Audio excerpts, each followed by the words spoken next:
Bienvenue dans ce journal, mesdames, messieurs, bonsoir. Voici pour vous les titres. Un sommet sur un nouveau pacte financier mondial s'est tenu à Paris la semaine dernière pour lutter contre les changements climatiques dans les pays vulnérables.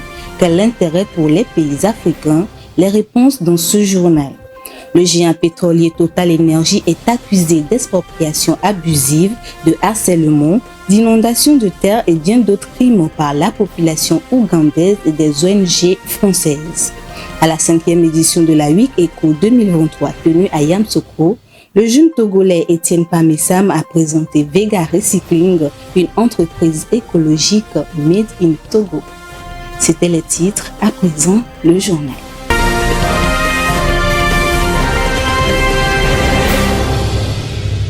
Les 22 et 23 juin s'est tenu à Paris le sommet pour un nouveau pacte financier mondial réunissant un grand nombre de dirigeants de la planète afin de réfléchir à une réforme du financement international du développement. Plusieurs questions étaient au cœur des discussions. Quel intérêt pour les pays africains? Les éléments de réponse dans ce commentaire. Les enjeux pour les pays d'Afrique ont été évoqués au cours du sommet du nouveau pacte financier mondial. Parmi les thèmes évoqués, la résilience face aux crises mondiales, le financement de la transition écologique ou encore des pistes pour érailler un surendettement non soutenable pour les pays les plus pauvres. Mais alors que l'attention s'est focalisée sur la recherche de nouvelles sources de financement pérennes, plusieurs questions embarrassantes ont été passées sous silence. Un premier sujet porte sur la définition de nouvelles règles multilatérales et une architecture financière internationale qui permettrait aux pays d'Afrique de mieux valoriser leurs ressources naturelles. La transition énergétique et la numérisation des économies des pays industrialisés et en développement reposent sur des minerais et des métaux devenus stratégiques, voire critiques, dont regorge le sous-sol de certains pays africains. Ils serviront à fabriquer les technologies bas carbone et à façonner les économies numériques des prochaines décennies. Au vu de la forte demande mondiale, la valeur de marché de ces ressources est sans doute très au-dessus des prix auxquels les pays africains les exportent à des prix négociés bilatéralement vers les nations qui sont entrées dans la guerre des métaux stratégiques, au premier rang desquels la Chine, devenue par ailleurs le premier créancier bilatéral des pays africains.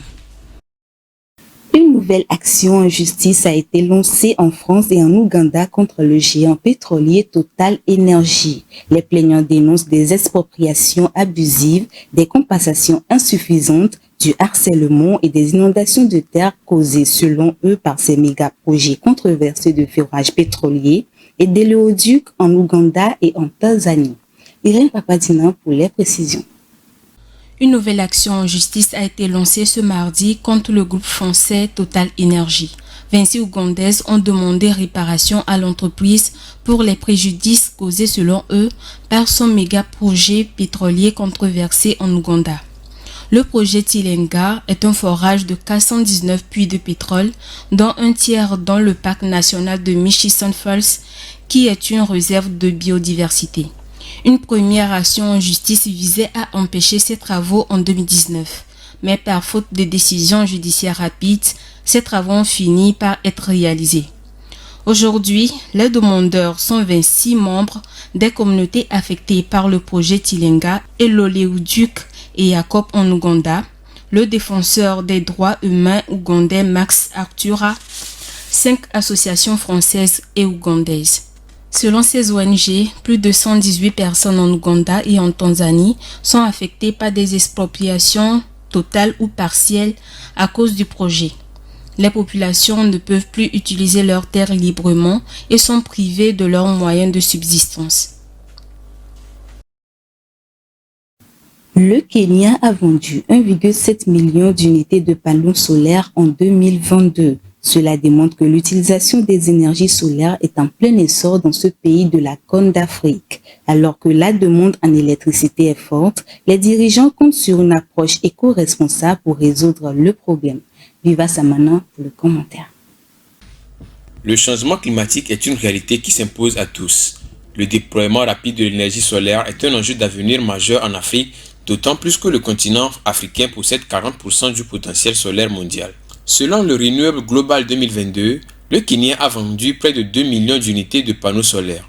Ce rapport sur la situation mondiale des énergies renouvelables du Programme des Nations Unies pour l'environnement présente les ventes des panneaux solaires hors réseau à 7,4 millions d'unités vendues. Ceci prouve qu'en matière de systèmes photovoltaïques, le Kenya possède l'un des plus grands marchés fluorescents d'Afrique subsaharienne. D'après l'autorité kenyane de régulation de l'énergie et du pétrole, les énergies renouvelables, notamment les énergies éoliennes et solaires, représentent 75% de la production d'énergie du pays. L'Association kenyane pour les énergies renouvelables estime à 300 000 le nombre de ménages ruraux disposant d'un système solaire domestique. Le reste du continent africain doit investir dans les énergies renouvelables pour limiter les impacts du changement climatique, assurer une indépendance énergétique à la population et un environnement plus écologique. Au Chili, une commission pour la conservation de la faune et de la flore s'est tenue vendredi dernier. Cette commission vise à alerter sur les dangers de la surpêche et le dérèglement climatique pour les écosystèmes de l'Antarctique. L'initiative a eu lieu à Santiago, la capitale. Rafié Tumbere. La semaine dernière s'est tenu un travail de commission pour la conservation de la faune et de la flore marine de l'Antarctique. Cette commission, composée d'une vingtaine de pays et des membres de l'Union européenne, a eu lieu à Santiago, dans la capitale chilienne. Elle a pour but de spécifier les zones marines protégées en vue de prémunir la végétation et les animaux, en particulier le krill qui est fondamental dans la chaîne alimentaire, selon le spécialiste de la faune et de la flore sauvage de l'extrême sud de la planète, Rodolfo Werner. Le réchauffement climatique et la surpêche constituent des menaces pour l'équilibre des habitats gelés des espèces qui régulent le climat de la planète. En ce sens, la Commission ambitionne de créer un réseau d'aires marines protégées. Ce réseau permettra de lutter contre la surpêche en Antarctique où la grande quantité de krill est pêchée par des navires russes. Quant au dérèglement climatique, il faut de toute urgence limiter l'augmentation de la température de l'Antarctique, a précisé le spécialiste Rodolfo Werner. Malgré les efforts de la Commission, les avancées de la création de ces aires marines restent inopérantes car il faut l'accord de chaque pays, mais la Chine et la Russie s'opposent à cause de leur intérêt économique dans ces eaux. La commercialisation du poulet de laboratoire dans les restaurants, une pratique qui suscite de nombreuses questions au sein des États américains, est désormais chose légale. Le ministère américain de l'Agriculture a accordé l'autorisation de commercialisation aux principales entreprises de viande artificielle la semaine dernière. Suivons ce commentaire pour plus de précision.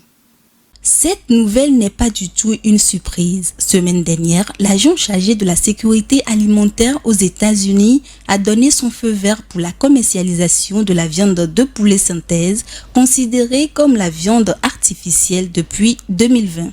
La fabrication de ces poulets implique un processus particulier. Des cellules sont prélevées sur des animaux puis cultivées en laboratoire dans des bioaérateurs pour se multiplier et enfin aboutir à une escalope ou une cuisse de poulet après le passage dans un moule dans des formes prédéfinies.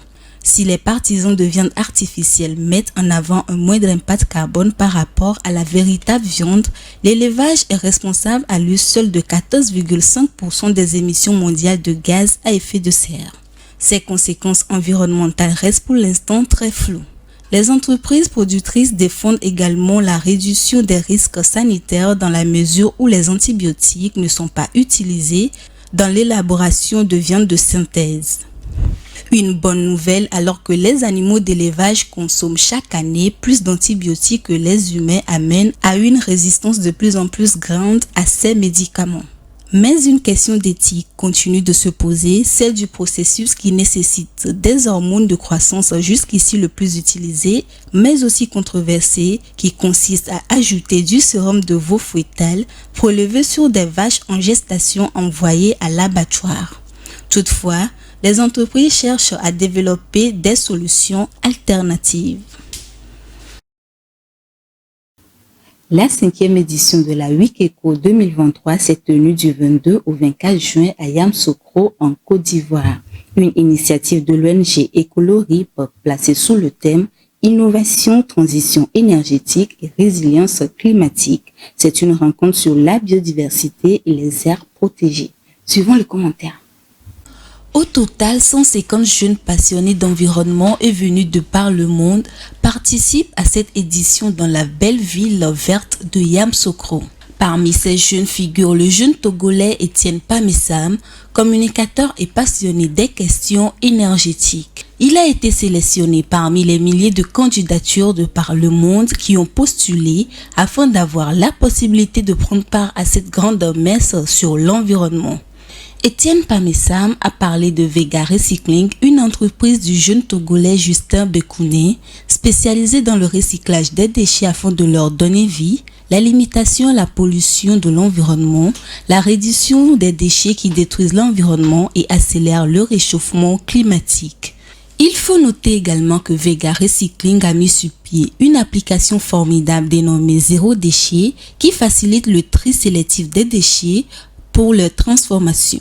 Cette application innovante est la première en Afrique de l'Ouest connectée aux poubelles intelligentes pour permettre un bon recyclage. Une forte délégation togolaise a également accompagné le jeune environnementaliste à ce rendez-vous de l'environnement qui sera axé sur la biodiversité et les aires protégées. Toujours en Côte d'Ivoire, à Abidjan, la population souffre d'un problème d'accès à l'eau potable. Ce phénomène est le résultat des effets néfastes du réchauffement climatique et de la sécheresse dont souffrent de nombreuses villes africaines. Irène Papadinan pour les précisions. Dans une banlieue d'Abidjan en Côte d'Ivoire, de nombreuses communautés n'ont pas accès à de l'eau potable. Selon les responsables locaux, une partie des problèmes est liée à l'alimentation électrique de leurs pompes jugées insuffisantes. Les populations sont obligées d'aller chercher de l'eau dans les ruisseaux pour répondre aux besoins de leur foyer. Ici, il y a problème d'eau. Ils n'ont qu'à faire, ils vont régler l'affaire d'eau là. On est ici, ça fait 1 an maintenant, on n'a pas compteur. Chaque jour, on charge l'eau. On est fatigué de ça. C'est pas facile. Nos enfants, d'autres même souvent, ils ont des infections même au niveau même du ventre. Même j'ai une soeur même enceinte même qui est à la maison là. Tout dernièrement, actuellement elle est enceinte. Elle a eu une infection chronique. Le transport et la vente d'eau est à 100 francs par bidon de 20 litres. Une situation qui devient de plus en plus insupportable, surtout avec les effets néfastes du changement climatique qui se font ressentir. Selon une étude, plus de 130 villes seront exposées à des pénuries d'eau d'ici 2050.